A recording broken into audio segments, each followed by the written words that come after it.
Xitoyning yaqinqi yillardan buyon Uyg'urlarni butkul millat gavdasi bilan bostirishni nishon qilishi, buning bilan teng qadamda Sharq Turkistonning janubidagi rayonlarini Xitoyning ichki o'lkalariga bevosita bog'laydigan havo yo'li, temir yo'li va tosh yo'l qurilishini zo'r darajada kuchaytirishi uning maqsadiga nisbatan gumon qo'zg'ab kelmoqda.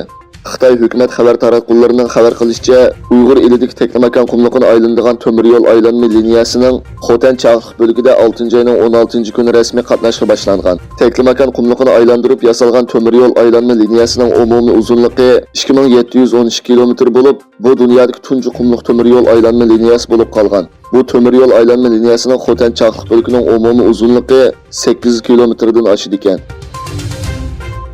Ukrainadagi urushning tez sur'atda davomlashishiga ergashib, Tinch okeanda dunyoni bearam qilgan xabar keldi.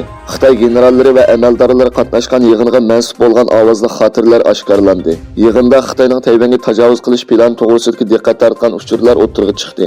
Angliya Quyosh gazetidagi xabarlarga qaraganda, bu yig'indan ilingan bir ko'rinish Amerikada yashaydigan Xitoy o'qituvchilar tomonidan oshkorlangan. Egilishicha Xitoy doiralari bu yig'inda 140 ming askardan tarkib topgan tajovuzchilik planini muzokara qilgan. İran rasmiy organi Ernada e'lon qilingan xabarga qaraganda, Prezident İbrahim Reisi Sadabad sarayida Tehronga rasmiy ziyorat kelgan Qozog'iston prezidenti Qosim-Jomart To'qayev bilan ko'rishgan.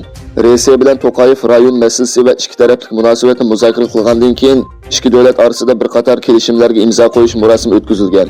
İki davlatning ministrlari qatnash transporti, energiya, madaniyat, dehqonchilik, savdo iqtisod almashtirish va boshqa sohalarning taraqqiyotini o'z ichiga olgan 9 tushunish eslatmasi imzolagan.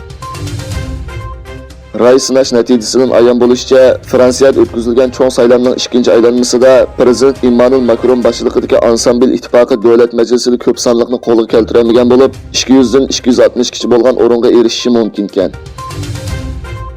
Finlandiya prezident ishxonasi e'lon qilgan bayonotda, Finlandiya, Shvetsiya va Turkiya o'rtasidagi rasmiy darajadagi suhbat 1 yilda Shimoliy Atlantik ahdi tashkiloti kotibiyat boshqarmasining sohibxonlik qilishi bilan davomlashadi deyildi.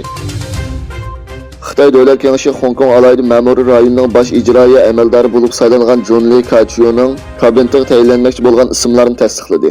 Yerlik taratqularning xabariga qaraganda, Beijing hukumatı 7-oyning 1-kuni vazifaga o'ltiradigan Lee tayyorlagan 26 kishilik kabinet tizimligini tasdiqlagan. Egilishicha, Lee'ning kabineti hozirgi Karilamga o'xshashlar Xitoyparast siyosiyonlardan tashkil topgan.